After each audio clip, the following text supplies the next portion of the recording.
Let's go! Welcome back to week 2 of Pace Pals. Thank you everyone for watching, commenting, sharing, letting us know what you thought about that first episode. It was incredibly rewarding to see everyone's reactions, and honestly just really rewarding to put out an episode like that Zeus and I were really proud of. So thank you so much for all of your support. And thank you for your continued support if you're here watching this second episode. We have something really special in store for you all today, an exclusive interview with one of the goats of Super Mario 64 speedrunning, Cheese. Zeus, you want to preview the interview for us? Yeah, absolutely. It was a fantastic interview. Anyone who has ever seen Cheese talk about Super Mario 64 and speedrunning this game knows that he has a lot of experience, and he's been in the game for 10 years. He has a lot of super intriguing insight about mentality and running the game for 10 years like he has. And he talks a little bit about the qualifiers in round 1 and the mentality behind that, and of course mentality just around speedrunning the game at a high level in general, plus a few other scattered topics as well. So it was a great interview. You guys are in for a treat. I think you hit the nail on the head. Anytime you get to sit down with one of the greatest to do anything, it's always an insightful conversation.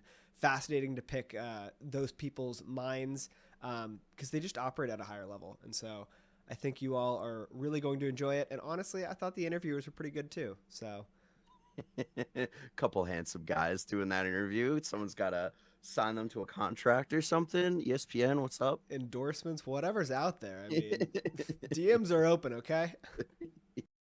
Welcome in, everyone. We have a very special guest with us. We have Cheese, the man, the myth, the legend, 17-time 120 world record holder, according to speedrun.com.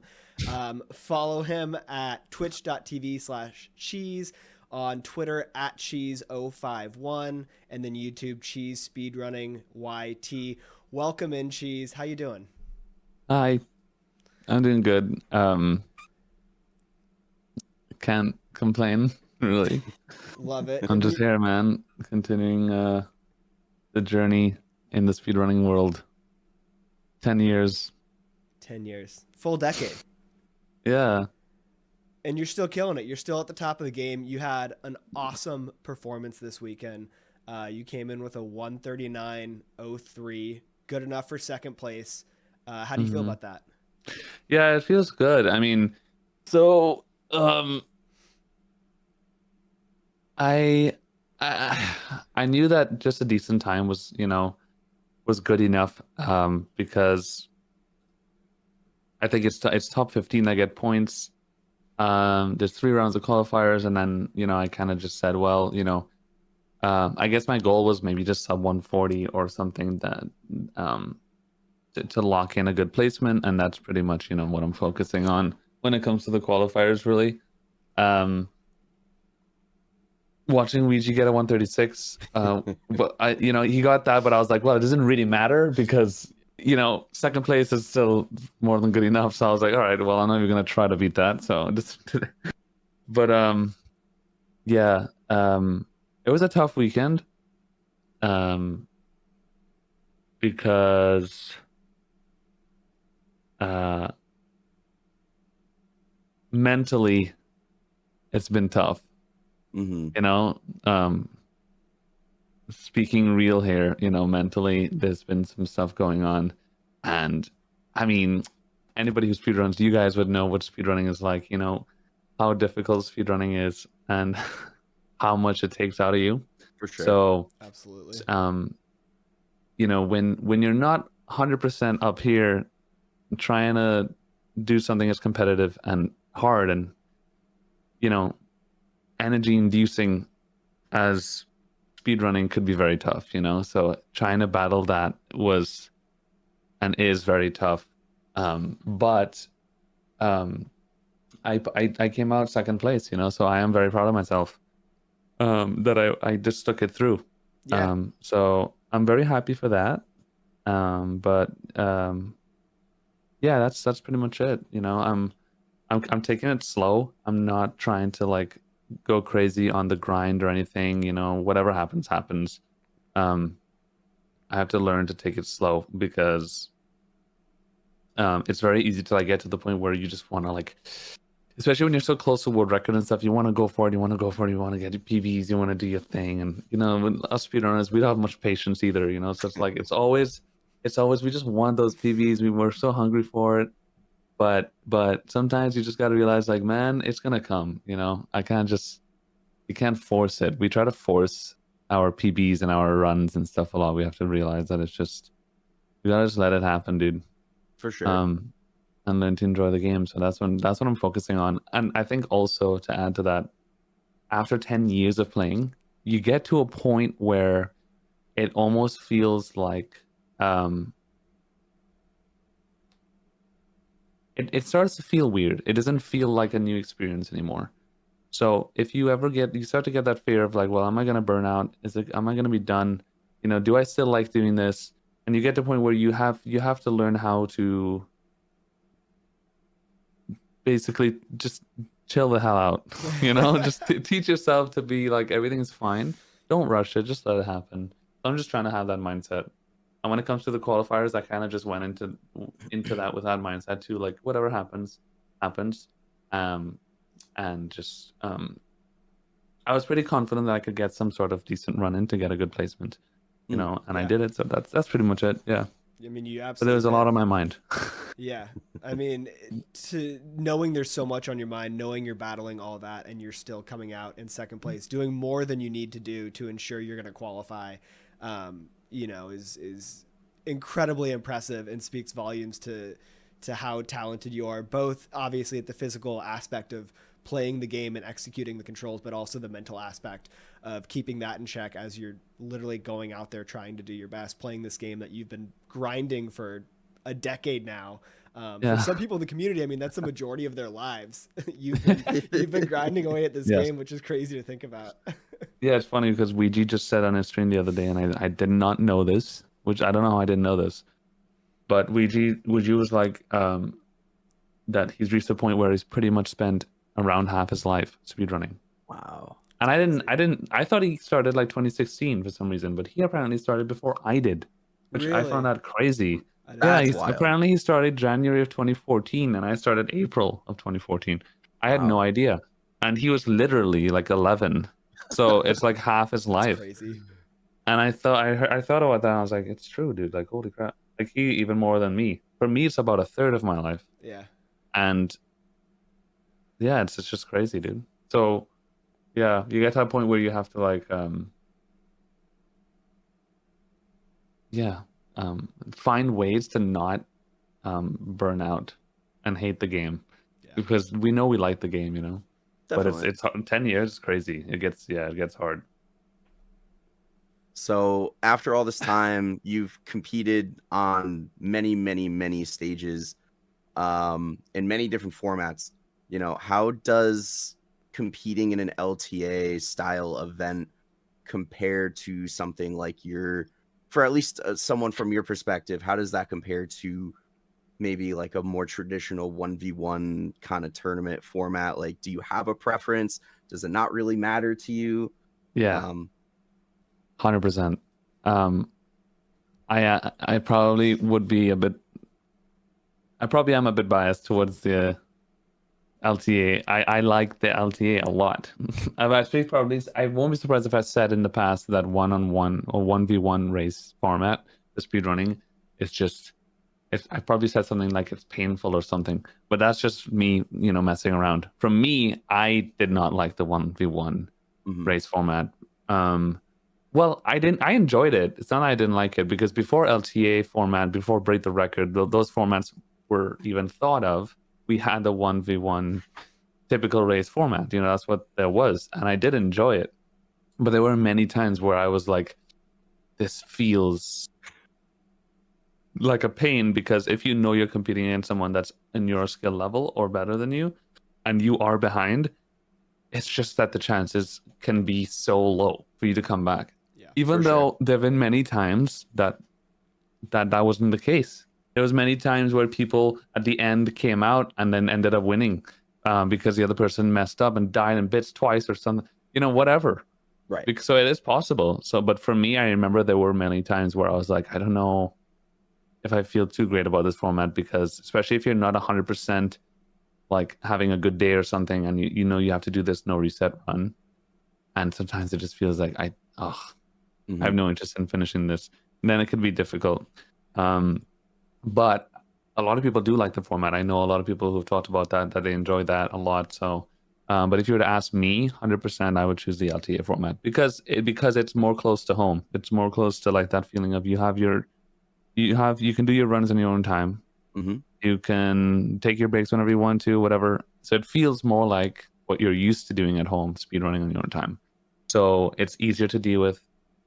There's less pressure, 100%. There's way less pressure. Definitely. You know, so I really enjoy the LTA format, and it just works. I think it works really well for most audiences. Yeah, and definitely. As a viewer, it's so much fun because every 10 minutes there's another run in carpetless or whatever. So it's really exciting all the time. So yeah. It's interesting to compare the two formats. And I mean, I think there are pros and cons of each, right? I mean, to your point, LTA, nothing is going to mimic your normal, how you play the game better. I mean, that's literally just, you take a chunk out of your day and it's like, hey, do PB attempts basically. And there's some different strategy to that, right? If you're competing with other people and for better times, maybe you're going to forego certain tricks. But to your point, it does basically mimic, you can reset when you want to. There's no penalty for that. And it mimics exactly how you would normally do runs. The one-on-one, obviously, you have the pressure of the no reset. And, even at a high level, sometimes nothing clicks in a run and you make mistakes and you lose the run in LVLJ or Dark World and you're stuck with that. But I'm curious when you're on a true PB pacer, how do those nerves compare with when you're on like a tournament PB pace during an LTA event? And maybe the answer depends on where you are in the LTA event. Maybe there's more pressure later, towards the end of the event versus like if it's, a run right off the bat. But can you give us any insight on what that's like? I'm trying to remember what it actually feels like. If it actually feels much different, like beyond PB pace during an LTA or whatever, as opposed to normal, just on your own runs. And I wouldn't even say that there is much difference. It kind of feels similar. Because I think it's possibly because speedrunning is such a personal experience. Because the essence of speedrunning has always been trying to beat yourself. Right. For sure. That when you're on a PB pace run, your brain defaults to, I'm trying to beat my time. I'm trying to beat myself. So even if you're in the middle of a tournament and you see that you're on a really good run, your mind just kind of goes back to that place. Yeah. Like, I need to beat my PB. I'm on PB pace. I don't want to mess it up. And then after that comes the tournament. After that comes the thought of, oh, what place am I in? Oh, what place am I going to get after I beat this run? But if you're on a PB pace, the first thing that comes to your mind is the PB. Yeah. Always, because that's just always what it's been in speedrunning. Right. For sure. And then if your PB pace is gone or whatever, then it's like, all right, well, what time can I still get to get a good placement in the tournament, Yeah. So that's always like the afterthought if the run is really good, in my experience. But there are those runners who they go into like an LTA not even thinking about PB. They have no intention about even caring about a PB, and all they care about is getting a good run in, which in my opinion is obviously the healthier mindset.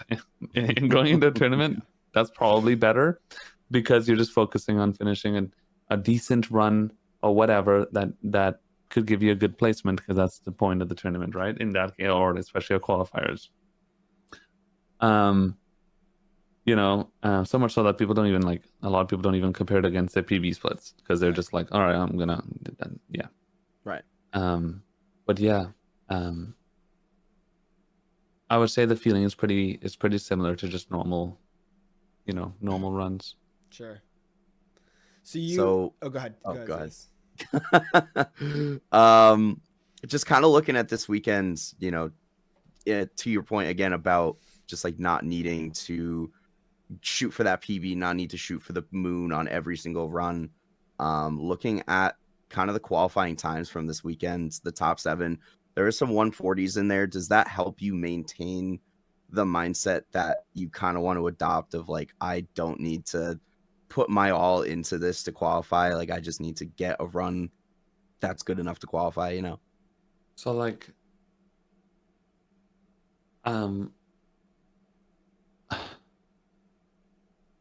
ideally ideally you want to be able to do that. You want to be able to ignore mistakes you're making, ignore the pace of your run, and just focus on getting a decent time in. Everyone is different though, and you know, I've had my battles where I try my best to tell myself to not care about how I'm performing, or just let things happen and know that I could make so much mistakes and still get this time or whatever. When you're in the moment though, and when you're so used to being a top player or people expecting certain levels of gameplay from you and that kind of stuff, it can get difficult. And that's why I think you still see a lot of runners, especially experienced runners, who get frustrated easily, because there's a sense of, I don't know exactly if it's ego or if it's just the fear of not performing well or high expectations, but there's a sense of whatever that is, that from playing for so long that you build, that it's hard to fight off. So like telling yourself that I'm not going to care about mistakes I make today or whatever, or if I don't get this time or whatever, I'm just going to play and get a good time. And you can tell yourself that as much as you want, but sometimes it's just not enough. You still feel like, oh my God, why do I keep messing up this freaking stage? I don't get it. Like, why? And then you look at a split and you're like, oh, this run sucks. It's like, it's so hard to let that go. Yeah. And that's like one of the battles of speedrunning that I think will always be there. It would always be there. And I don't know, it's a matter of accepting that and being okay with it, you know? But yeah, it's half the battle in speedrunning is like maintaining a good mental state. But that's also a part of the fun too, you know? So yeah. It's so true. Definitely. I mean, I think speedrunners tend to just be such perfectionists too. I mean, every mistake, Yeah. you know, you lose like a second, and in the grand scheme of things, it's like, okay, this doesn't actually matter. But you get, you know, it's so easy to get so frustrated over this little mistake that's like, dude, if you just ignore it and move on and keep playing the game, you're probably going to be fine. It's not going to really impact anything that much. And then I can imagine, I mean, when you're used to, or your expectations are set at potentially world record type times, you know, maybe getting a 139 isn't your favorite thing and you're still expecting more because you want to see a better time. Certainly not something I can relate to. I would kill for a 139. But that's why I'm not competing. Right. So do you have an idea of, you know, were you hoping to get a 137? I know you said anything below 140, but you know, that's what you told yourself. Was there a different time that you think ultimately you would have been happier with had you seen?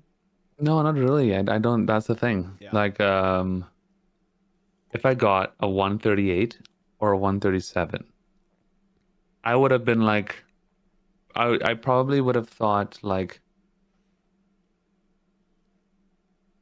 I might have thought, damn, I played, you know, pretty well. But I also felt that way with the 139. When I got that 139, I was like, okay, I played really well because I did. And then I died like twice in Tippy and lost a bunch of time at the end, which, I mean, let's be real. 70 or 75% of runs that make it to Tippy have a terrible Tippy. Like it just is what it is. That is Mario, right? Turns out Tippy's So, kind of like, hard. you know, like it if you look at it statistically, literally most runs ever that go to Tippy, not even me, like I'm talking about runs in general, are terrible. Yeah. Tippy's always bad, right? So it's not even shock. So like, even though Tippy went terribly, I was on PB pace going into Tippy. Yeah. You know, it was a low 137 pace run, so that it was I played very well. So I already felt like, damn, I played really well, even if my TP was bad. So so yeah, I felt accomplished, but I still during that run recall getting frustrated many times. And you know, I could tell myself as much as I want, don't get frustrated, but it's just like it's always a battle of trying to understand why you get frustrated, how to be able to ignore it, and then just, you know, um, sometimes you have to just accept that when you're speedrunning, you're going to get frustrated, and it's okay.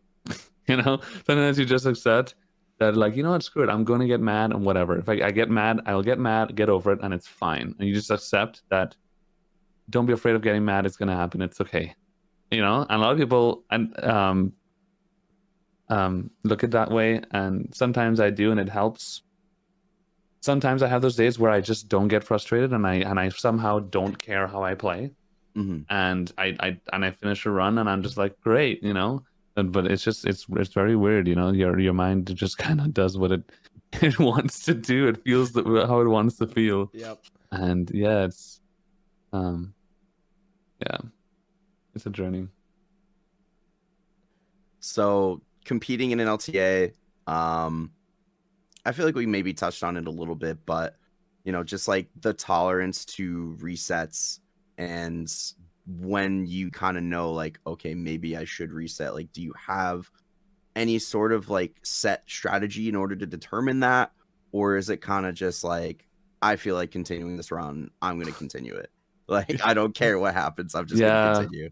When it comes to me, it's totally a feel thing. It's just if I feel like playing and continuing this run, I'm going to do it. I have a very reactive way of speedrunning, not a very proactive, which I think is almost objectively not good. But I've kind of accepted that that's just the way that I've always speedrun. I've always been a reactive person when it comes to speedrunning.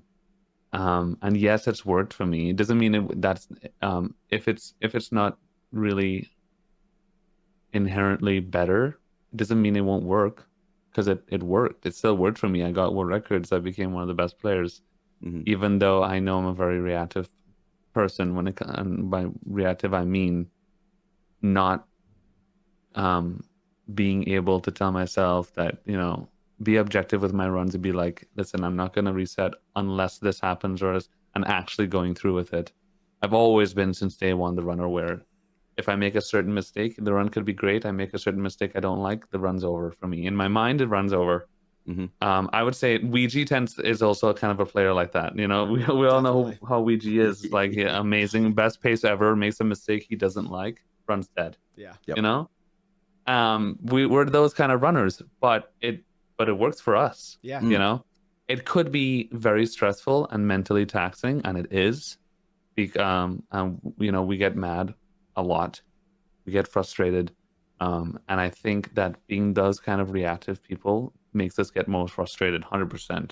People who tend to be more objective with their speedruns, I think, also tend to be much less, or tend to get frustrated much less, which makes sense. Do I wish I can be more of an objective speedrunner? Yes, 100%. Am I working on it? Yeah.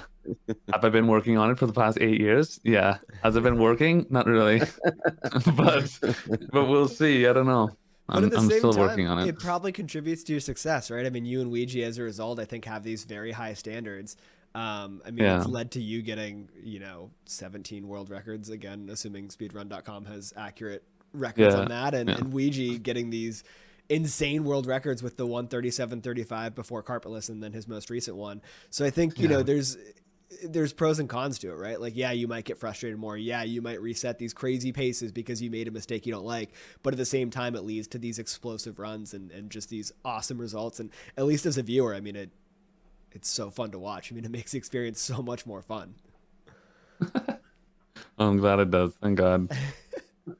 So we talked about you've been running the game for 10 years now, or just about. April, right, is when you hit your decade. Yeah, I remember the first time I played Mario on VC after watching Punky trying to beat Sig and stuff was like, I think it was April of 2014 when I was like, screw it, I'm just gonna play the game. I have it on my Wii. Go for That it. Yeah. was that was it. Yeah. So what do you talked about still trying to make sure you're enjoying the game and kind of monitoring that and just kind of accepting your emotions.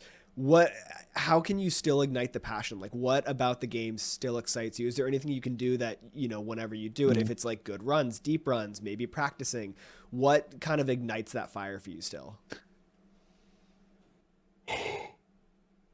If anything.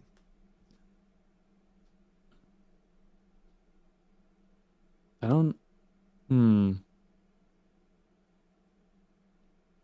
Let's think. Um, I think okay. Well, first of all, I think GSA is honestly a big help. Like I didn't join GSA. I was there when it started, but when we started GSA, which was July 2018. I remember the call and everything. I was actually at Simply's house. We were at Simply's house right after SGDQ, and we got a call from Milo and Steve. And they literally just said, "Hey guys, we have an idea." And that's how GSA started. I love And we that. had this idea about like we've been talking about trying to grow competitive speedrunning, and we came from Mario, so we said we're gonna start from the Mario community. We have ideas for this tournament relay, like we want to do stuff and see and that's how it started. And ever since GSA started, like with the tournaments, the LTA's pace, God, pace is so amazing. Because pace alone gives me more reason to want to keep playing. Like pace qualifiers are coming up or whatever, and I'm like, it just gives another reason to make people want to keep playing, which is one of the main reasons why I still work with GSA. A lot of people that started with GSA stopped working with GSA because either they just got other interests or whatever, or they just didn't plan on being there for a long time or whatever. But my dream ever since the beginning was to have live events, live speedrunning competitive events. So like it took a long time COVID messed up everything. But we brought it back and it's now finally happening. So like to see the dream actually happening finally is amazing, because I always knew that I always used to think about this even back in like 2018 and stuff, like what else can we come up with to make people motivated to play that's not just trying to get a world record, Right. because that doesn't have enough longevity in my opinion.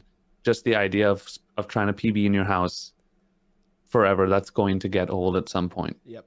Right. So this competitive scene, I think, just gives a whole other platform. So this, for one, definitely keeps reigniting the flame, or at least makes me want to keep having more reason to play and, compete. But to be honest, like at this point, I've taken a lot of breaks. I guess you could say that I've burnt out many times. But this is the thing, like burnout is like a whole other topic that we can talk. This is a whole conversation by itself we can talk about for like hours, right? Yeah. For sure. But burnout is a thing that's very important, because people tend to be very afraid of burnout, and they look at it as like the end game. They look at burnout as like, if I get burnt out, that's terrible, that's bad, that means that I'm quitting now. If you get burnt out, that means you're done. But the reality is everyone burns out from everything. Anything that you do for any concentrated amount of time, especially difficult things that require a lot of practice, you're going to get burnt out at some point. Like it's inevitable, it doesn't mean it's the end of the world. You get burnt out, you take a break, and you come back, right? But you have to, I think a lot of people wait for motivation to come back to them, as if it's like it's just going to come back. And they think like, because I love this thing that I do, I'm going to get motivated for it at some point, and they don't actually work actively towards that. But I realized after years of getting burnt out many times that motivation is something that you need to work towards. Motivation doesn't always, that does not happen by itself. Some of it can happen by itself. But a lot of times when I've come back to Mario, I physically pretty much kind of forced myself to start playing again. I've pushed myself to watch Mario streams again, to get into the scene again, and to play. And after a very short amount of time of watching and playing again, it always comes back. The spark always comes back, you know? Yeah. And that's how I know that I truly love doing this. And that's why I'm still doing it. Because if I did not truly love this as a true passion, I would have quit like 5 years ago. Right. I would have on my third or second burnout, I would have been like, all right, I'm good. But because I really love it, is why I keep coming back, because the motivation comes back when I put myself into it again. So, what were we talking about again? I can't, the tangents. But No, yeah, that's you're good. We were talking about burnout. I mean, one thing you said that reminded me of something that I during your Genix interview, you called. I wish I was looking for the quote and I didn't write it down, unfortunately. But you called burnout the falling down of speedrunning, which I think is a great analogy. And then to me, it seems, correct me if I'm wrong, but then the getting up of speedrunning would be kind of the teaching yourself how to find that motivation again. Yeah, and like you can't get up, like yourself. It's like you fall down and you're asking for somebody, like, hi, can you help me? That is you hoping motivation comes back. Yeah. But you getting up and actually getting up and being, you put in your energy and effort to get back up. That is you finding motivation. I love it. I love that we finished off the analogy about a year later between the two interviews. The payoff was so huge. The payoff was huge. Couldn't have scripted that better. Oh man. So I guess changing focus a little bit. Last pace, this not fall, summer. You decided, you didn't want to qualify. You weren't feeling it. It just wasn't there. It wasn't the right time for you to be competing, and so you sat out the qualifiers, and you ended up attending pace as just a viewer, just an average Joe. How was that experience? It was awesome. It was awesome because I have, in any serious Mario 64 tournament situation, especially for the category that I do, 120 star, I have been to 100% of them. I've competed in 100% of them. I mean, so I always entered every single event, 120 star event, as a competitor in that mindset. And if I remember correctly, around early last year, the first half of last year was me being burnt out. I needed a break. Even from streaming, I didn't stream much, which was a very bad financial decision. But I didn't stream much, and I needed a break. And I said, Milo, listen, please don't hate me, but I can't do it. I can't. After my second qualifier, I realized this is not because you also need to know your boundaries. You don't want to push yourself too hard to get to a point where you start hating. You start what's the word? Associating something you love with negative energy. It's kind of like how, this might sound dark, but like how some relationships end up becoming very negative and stuff, because then you start associating something you love negatively. And then I was really upset with Mario during that time, and I was like, you know what, I'm gonna step away and just not compete. And I loved it, because sitting watching people perform was it was an insane feeling. It was way different than always entering these tournaments thinking about, all right, I need to sleep at this time, I need to compete, I need to do this, I need to do that. And I just didn't need to think about that. And I was just looking at people play, and I was just like, it was so cool. I almost felt like it almost felt like how I guess coaches would feel, like people who've played and now just teach people and watch people in the sidelines and be like, yeah, I used to be there. It was awesome, but I also was very glad to get back in wintertime or fall and play. So I still always probably prefer competing to not competing, because it's just awesome. Yeah. But I'm glad I did that though. I'm glad that I decided not to compete that time, because it was a cool experience. Yeah. I'm glad you had the experience. I'm glad it's not the new norm. We obviously love seeing you compete. It's just fun to definitely watch you crush the runs. I want to be cognizant of your time. Zeus, do you have any other questions? Man, I mean, I guess specifically related to Mario, just like a fun question here. In sports media, there's a term called the Mount Rushmore of something. Have you heard of this? Yeah, of course. Okay, so what is your Mount Rushmore, real quick, of SM64 stars, right now, Great off the question. top of your head? Oh, God, it's too many, dude. Like, you asked me this 8 years ago, it'd be easier. There's so many now, man. Wait, how many choices? How many are there that I could 4. choose? There's 4. 4. That's impossible, dude. Impossible. I knew this would be the But hardest and you're question. talking about like any category, like completely just Open field. Open field. Pick whatever you want. Not even just 120.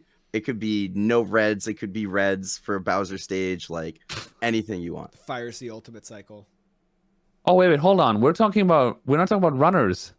No. Oh no. We're just Bro, purely we can stars do in that the if you game. want. Stars in the game. Stars. Oh my god, I thought you were talking about runners. That would have been hard. That would have been really funny. That would have been asking for drama. I mean, we can do that question. we can roll with that too. Yeah, that's fine. Stars. Oh, stars. Shit. Okay. Well, bits reds for sure. Mm. Love bits reds. That was your favorite Such a in good the star. Genix interview. Always was one of my favorite. Yep. Let's think. Holy. I don't know why, but I've always loved the time jumps on moving bar star in TGC. Mm. Fun star.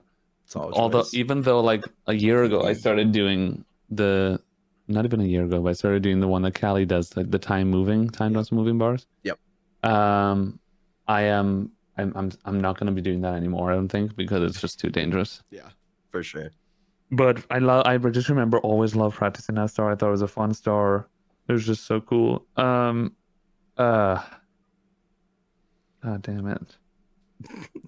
This is hard. I think Island Hop is an awesome star. It's just cool. Wow, Island Hop is a solid. cool star. It's a cool strat. Wish that it was in 120 instead of LBLJ, because LBLJ is one of the worst things on planet Earth. Yeah. It's kind of a flex to pick Island Top. You pick like one of the hardest stars. Like, yeah, that's one of the best ones.